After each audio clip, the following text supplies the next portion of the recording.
It's interesting that this biography of Fidel is written by Tad Sulk. Tad Sulk is known to have been a CIA operative, parading as a journalist. He was a journalist, but literally a man of the CIA. So he had no reason, absolutely no reason to admire Fidel Castro, because Fidel Castro was a communist. And this is the period of the Cold War between Moscow and Washington. So this is principally an enemy of Tad Sulk's own political bent. And that's why the biography is called Fidel, and the subtitle is A Critical Portrait, and there's a lot of things here which are critical of Fidel, because he was rather an unusual person, a person who literally never had sleeping times. He had no bedtime.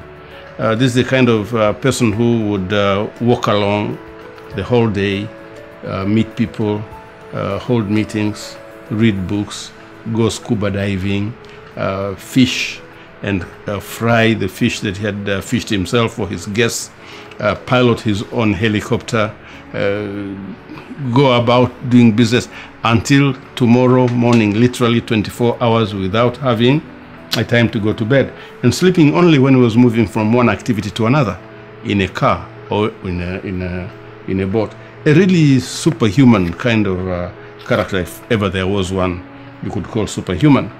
And the CIA tried so many times to kill him, and they all failed, using such things as sending him poisoned cigars because of smoking cigars, sending him beautiful girls to lure him to bed, and all these failed until he died in his own bed when he was a ripe age. There was nothing they could do to destroy Fidel. Fidel died of his own natural causes when he was an old man. And it's very interesting to have these two together.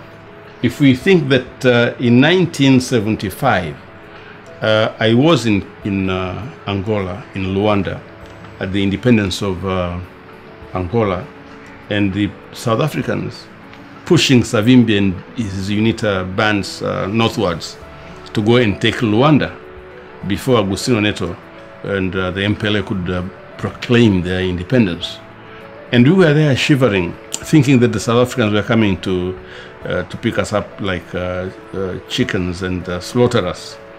And the following day, that is to say on the 11th of November in the afternoon, we witnessed this spectacle of Cubans alighting from the port with heavy equipment.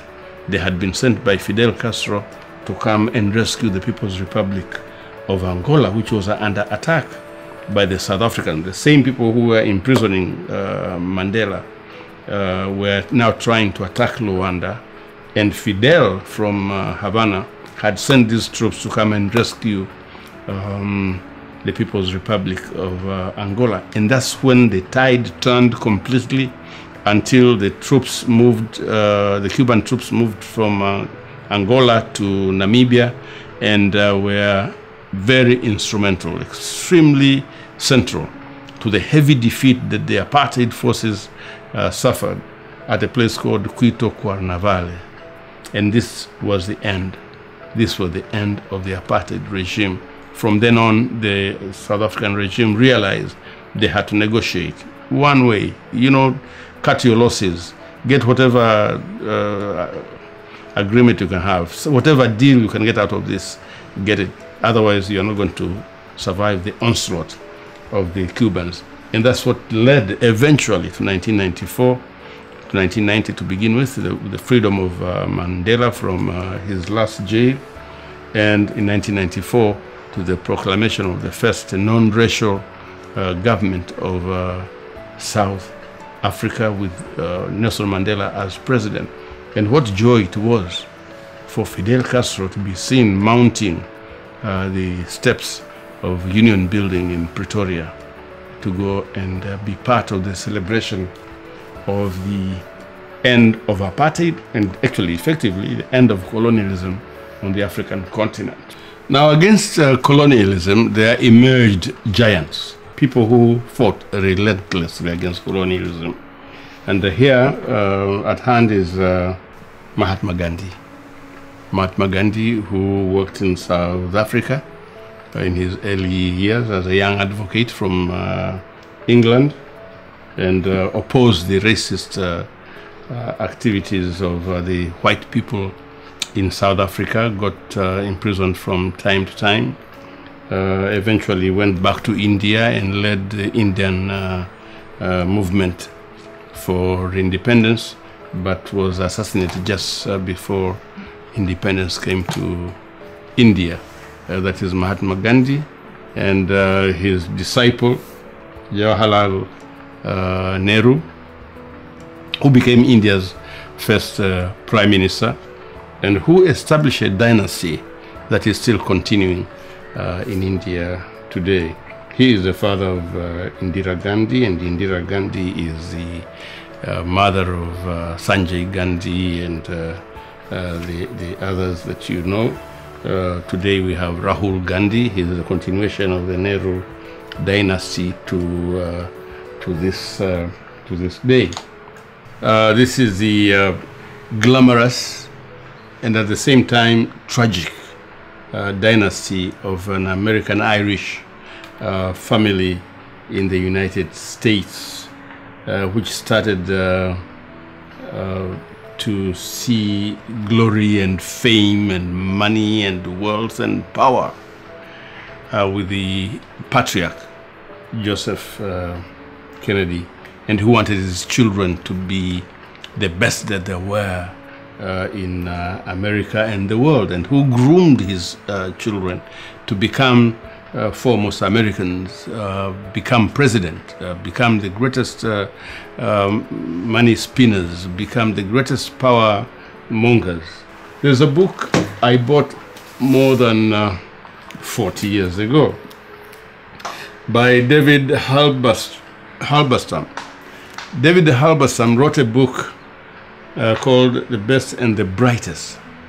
The Best and the Brightest. And it's a story about John Fitzgerald Kennedy coming to the presidency in 1960, and the Democratic Party think tanks come around him, and they try to gather around the Oval Office a team of people made up of the brightest, of the most distinguished scholars, of the most acknowledged diplomats, of the sharpest brains in America, to support this young man who was the youngest man to become president of America, who had a lot of hope, who had a lot of rhetorical prowess, because he could make statements that sounded like they are redefining the whole nation. There was a new ethos, there was a new enthusiasm, there was a new youth, there was a new spring in the gate of the American administration. Now, there are certain books that have got a personal connection to me, like this one here. It's called Spy, and it's a book written by Jonathan Answer of a person called Craig Williamson. Craig Williamson I met, I shudder to think even today, I met this man at the World or International Conference of Youth and Students against apartheid and colonialism in Southern Africa, and in solidarity with the struggling youth and students of Southern Africa. It was organized by the UNESCO in Paris in 1979. I was then Deputy Secretary General of the Pan-African Youth Movement, and I represented the movement in this conference.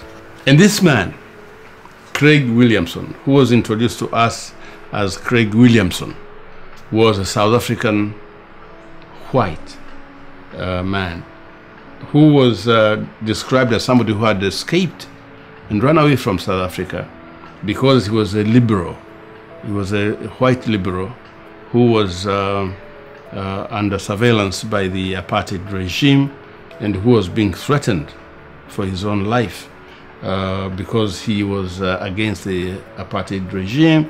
He was collaborating with freedom fighters, terrorists as they were called in those days, and had run away and was working in Geneva, an organization that was called the International University Exchange Fund, IUEF, where he was responsible for looking for and securing places where young South Africans, Namibians, Zimbabweans, and so on and so forth, who were in exile, could be placed for their education.